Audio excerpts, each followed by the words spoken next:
Olá, tudo bem? Meu nome é Luiz Antônio, eu sou advogado e estou aqui tendo o prazer de conversar com o meu colega, doutor Alex Santiago. Tudo bem, Alex? Tudo bem, Luiz. É um prazer estar aqui com você e esclarecer as dúvidas que puderem ser esclarecidas sobre o assunto a ser tratado. Ok. O colega Alex Santiago, rapaz jovem, compõe a banca jurídica do doutor Paulo Quezado em Fortaleza.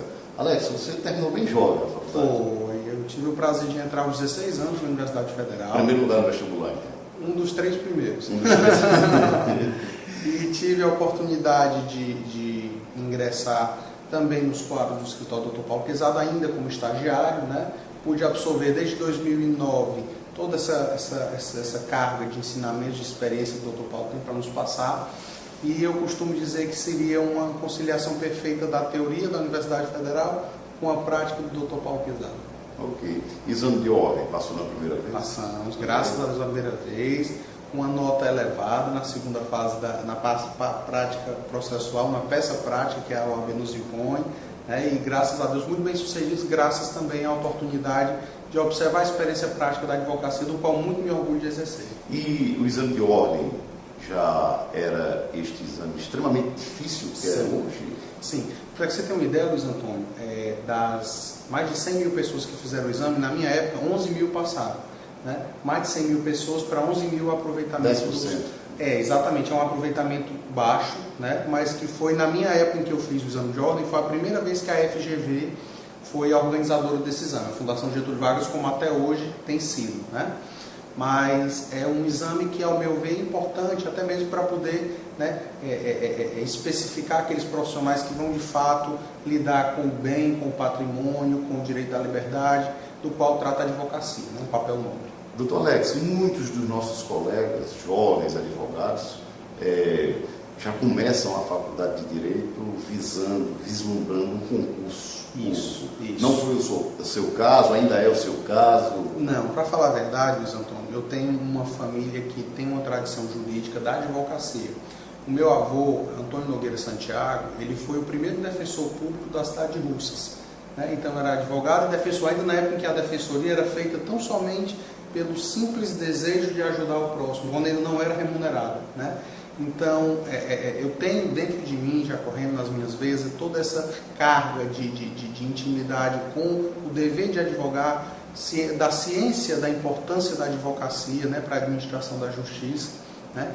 E eu, na verdade, ingressei nos quadros da UFC e sempre pensei em advogar. Tive a grande sorte de encontrar com o Dr. Paulo Quezado, vim fazer o teste de seleção para estágio, né? Fui aceito nesse teste de seleção.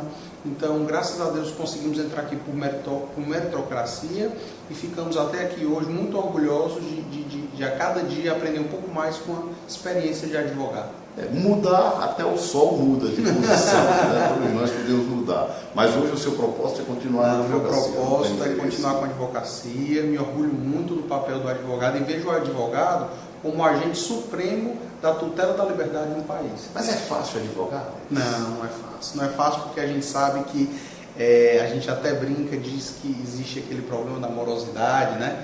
Que às vezes é mal compreendida, inclusive pelo cliente, que é um direito dele, porque ele está ali em busca de uma tutela do Poder Judiciário, e esse Poder Judiciário teria, em tese, dentro do texto constitucional, de prover essa tutela da forma mais célere possível, mas nós sabemos que, infelizmente, as dificuldades administrativas, de gestão, inclusive não só apenas de servidores, como de magistrados, como também de promotores, até agentes da Defensoria Pública, isso tudo converge para um quadro de atolamento, né? Um quadro de congestionamento do Poder Judiciário. Essa seria uma das maiores dificuldades? Sim, ao meu ver, seria uma das maiores dificuldades, inclusive, não só para poder tutelar um direito do cliente, que é de receber aquele provimento judiciário, mas também como de garantir a prerrogativa do profissional advogado, né? De poder desenvolver bem o seu trabalho, de poder desenvolver bem sua profissão, que é constitucional. Então, quanto tempo já é de advocacia? Eu tenho apenas 1 ano e poucos meses de carteira. Graças a Deus, sou um advogado que está dentro daquela massa da jovem advocacia, mas muito empolgado, muito vibrante pela profissão. E, neste caso, já tem especialização? Advoga especificamente em alguma área ou advoga em todas as áreas? Eu, graças a Deus, o Dr. Paulo tem me dado muitas oportunidades. Eu inclusive, sou pós-graduando pela Escola Superior de Magistratura do Estado em Processo Penal, sou mestrando pela Universidade de Fortaleza, em Direito Constitucional. Tive a oportunidade, graças a Deus, conseguir a aprovação no mestrado em Coimbra, em Portugal, e no mestrado da Universidade Autônoma de Sevilha, na Espanha. Mas preferimos ficar por aqui, junto ao Dr. Paulo, no dia a dia da advocacia, porque nós temos que tentar conciliar. Nós precisamos também de advogados que busquem essa área acadêmica, que busquem fortalecer a classe. Mas a sua advocacia, no caso, você... Hoje eu trabalho muito com direito criminal e também com direito administrativo, né? A questão de algum processo, algum problema com a administração pública, né? Em relação a contratos administrativos, em relação a licitações, isso daí a gente tem trabalhado com bastante. Direito criminal seria o direito penal e o direito de processo penal. Perfeitamente. Direito penal e direito de processo penal. Alex, hoje em dia a nossa sociedade está tomada pela questão das drogas. Perfeito. E nós sabemos que existe, inclusive, um anteprojeto do Congresso Nacional e vem mudanças por aí. Aliás, tem mudado, nós tínhamos até pouco tempo uma legislação específica. Perfeitamente. Hoje nós temos outra e estamos na iminência de adentrarmos a outra legislação. Hoje, questão de drogas, o que está valendo? Fumar maconha hoje, consumir maconha, é crime ainda? Certo.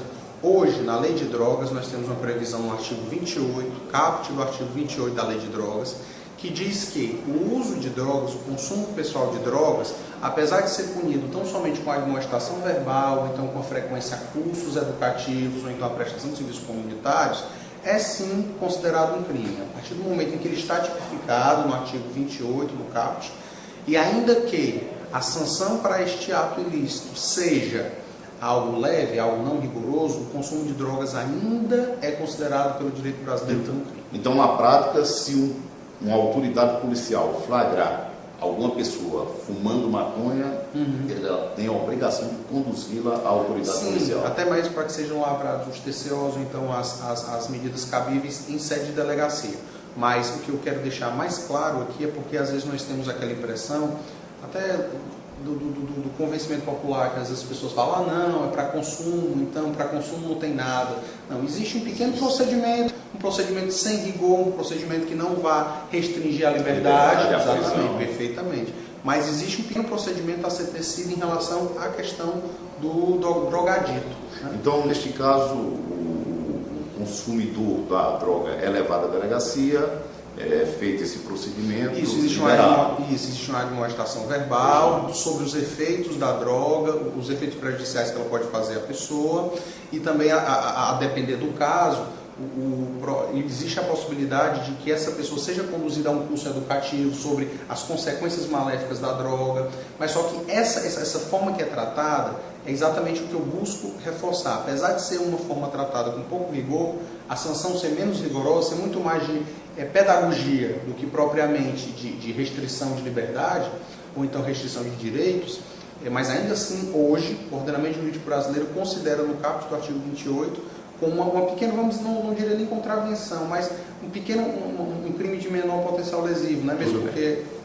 Então, como o sujeito é viciado, na semana seguinte ele é flagrado novamente fumando maconha. E aí, qual o procedimento? Aí é o que eu falo, aí são aquelas questões aí você já passa para outro aspecto, né? Porque você já passa a perceber que não é uma questão pedagógica, você passa a perceber que a pessoa tem um vício. Sim. E esse vício é um vício químico, e esse vício químico tem que ser tratado mediante os procedimentos legais, né?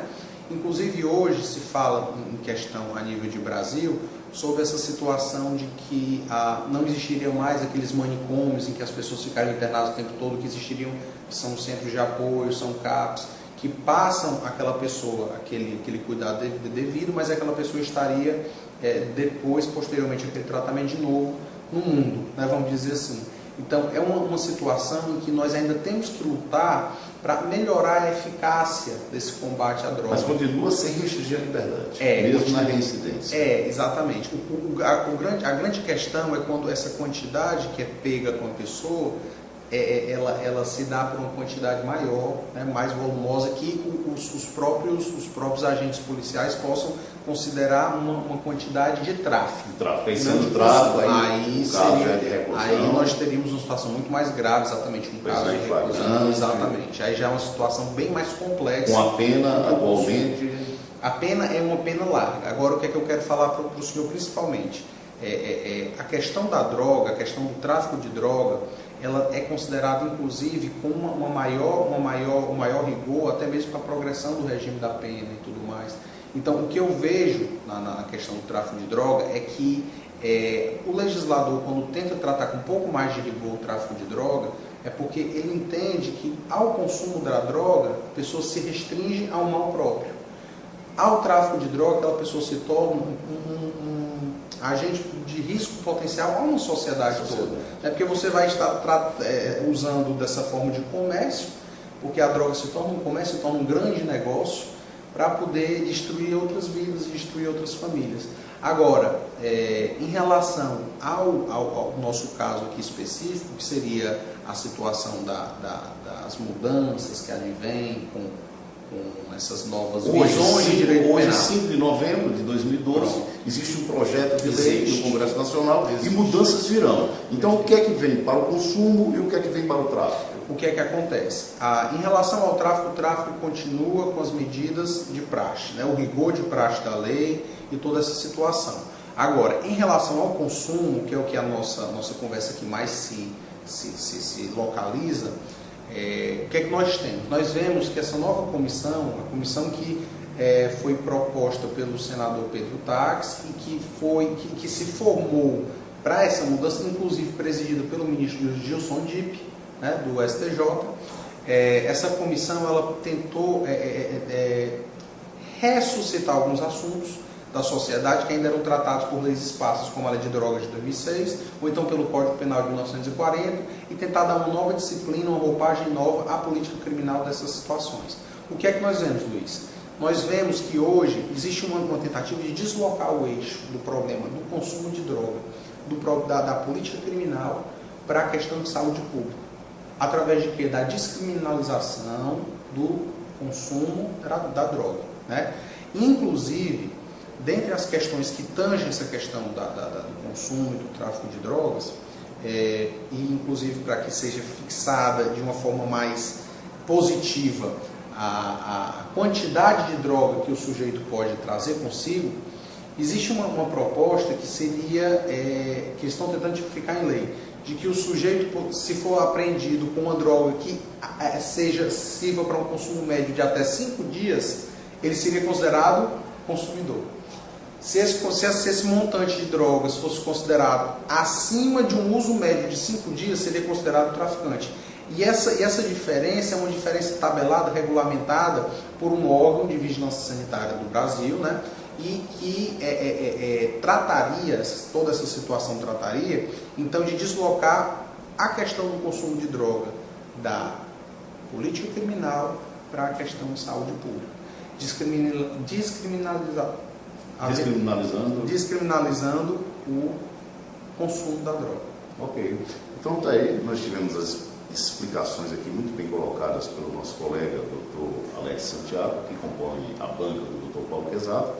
E eu quero agradecer a tua atenção, né, agradecer aos nossos telespectadores da internet, do YouTube, do Facebook, da TV Direito, a Legalidade no Ar. Agradecer a você, Alex, mas fazendo aqui um alerta a todos. A droga é uma droga, embora pode ser permitido, isso, mas acaba com o ser humano. Eu gostaria só de fazer a consideração final, Luiz, de que a questão da droga ela é uma questão muito delicada, né? Todos nós sabemos que é uma questão muito delicada. Existem movimentos de reação a esse tipo de liberação do uso, né? Mas é exatamente aquilo que você falou. Nós sabemos da questão do potencial de males que a droga pode trazer, não só para a pessoa, mas como para a família, mas principalmente a droga ela é uma questão que adoece, que trata-se de um componente que adoece toda uma sociedade, né? E é em cima disso que às vezes traficantes fazem uso desse comércio para poder obter lucro, sem se importar, logicamente, com a qualidade de vida e com a questão da boa estrutura de uma sociedade. Então, é uma questão para se pensar. Ok, eu agradeço. Muito obrigado. Alex Santiago, muito obrigado. Prazer. E se você gostou, curta, compartilhe, recomende este vídeo. Muito obrigado. Muito obrigado.